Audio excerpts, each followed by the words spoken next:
Ladies and gentlemen, welcome to Gashi's Kaman TV, the Tourist Man in Black Africa. Raila Amoro Odinga's third Kibera meeting is raising hairs, is something that is shocking the government, is something the government is even planning how is going to disrupt the meeting. The government is trying to see the way it can stop this meeting. But according to UDA think tanks, interrupting Raila's meeting will be inviting hell on earth. And in this video, I want us to look at why Kibera's expected massive turnout is giving the government sleepless night. Why the government is burning the midnight oil on how to tackle the born again, because now Raila Amolo Odinga seems to be a very different person from the person that we know. Indeed, in fact, Raila is now the talk of major towns in Africa. That is what I'm realizing. Go to Nigeria, go to Uganda, go to Dar es Salaam, all over. It is Raila. And people are very much interested with what Raila is doing. So if you are joining this channel for the first time and you have never subscribed, hit that red button and subscribe to our channel. And for our viewers, I request you just give this video a thumbs up so that you can support this channel to grow. The reason why the government is having serious headache with Kibera meeting is because of the following reason. Number one is because of the expected massive turnout.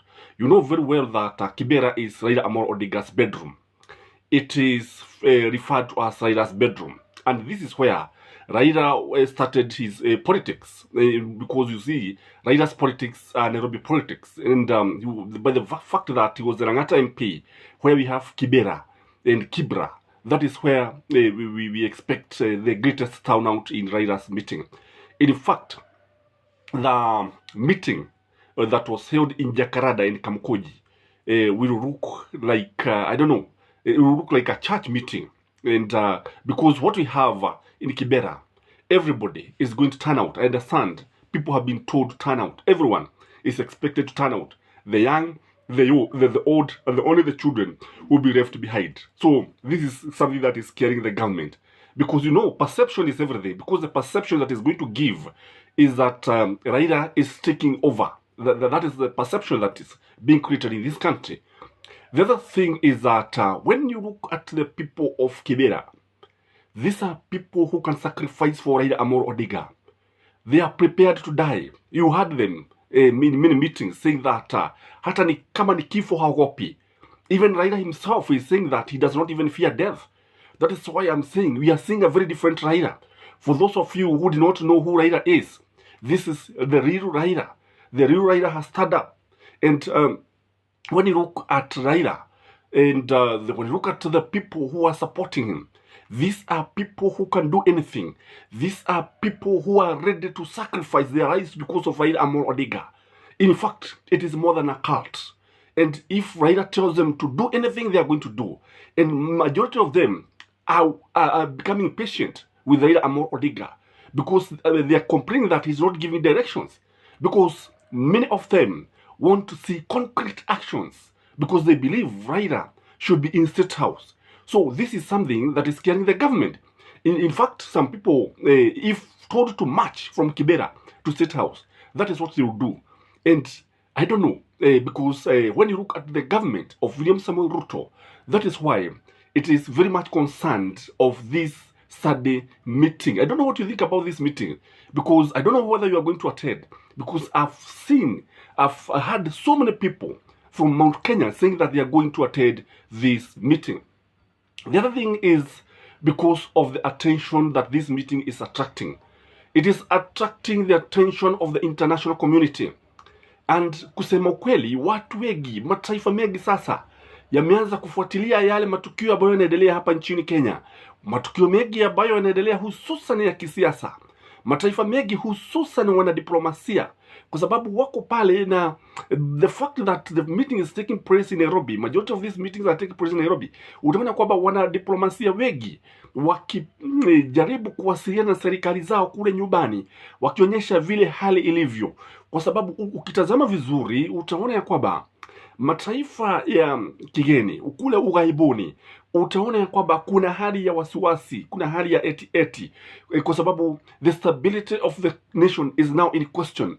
Kwa sababu ukiangalia utaona ya kwamba when the international community start asking hard questions about what is happening in Kenya, and I think even William Samoei Ruto is feeling the heat, because I believe these diplomats, the international community, must also be concerned of what is happening. So this attention of the international community is something that is scaring the government. And don't forget that Raila, with his international network, is somebody who is known far and beyond the borders of Africa. Kwa hivyo hili ni jambo ambalo linafanya serikali iwe na wasiwasi mwingi.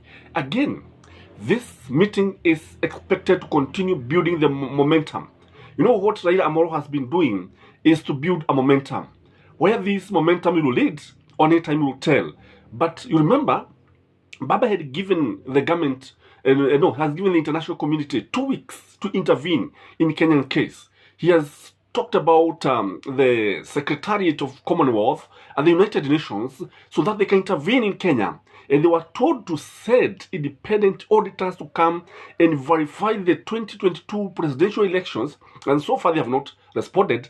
And this is something that people are expecting that the international community is going to intervene, kwa sababu kile ambacho kinatokea ni kitu ambacho taifa la Kenya linaonekana limeshindwa kudhibiti hali ilivyo, limeshindwa kutatua hili tatizo ambalo liko pale, na ndio sababu watu wakawa, serikali ikawa na wasiwasi mwingi sana, because this momentum that is being built every Sunday, every week, we can see that the momentum is building every week.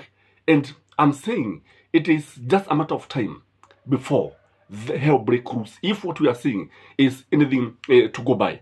Again, I want you to look at Nairobi.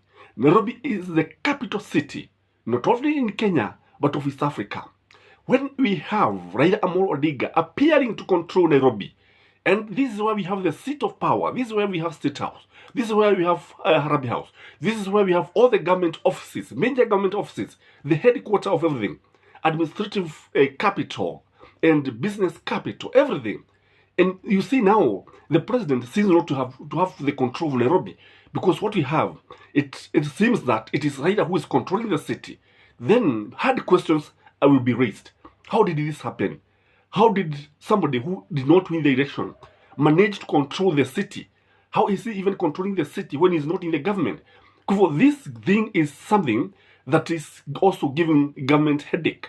Because how to get the control of Nairobi city, it is something that William Samoei's government has been very keen on, but look like it is not happening. And that is why Sakaja managed to work with Azimio, so that he could not, he could be able to manage to control his government.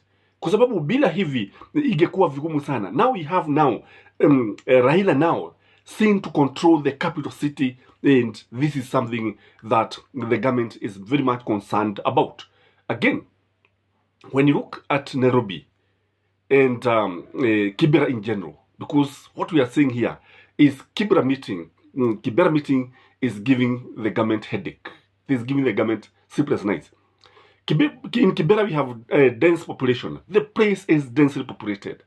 And here, the poverty level is very high. Huku umaskini unapiga miruzi. Watu wanalala bila chakula.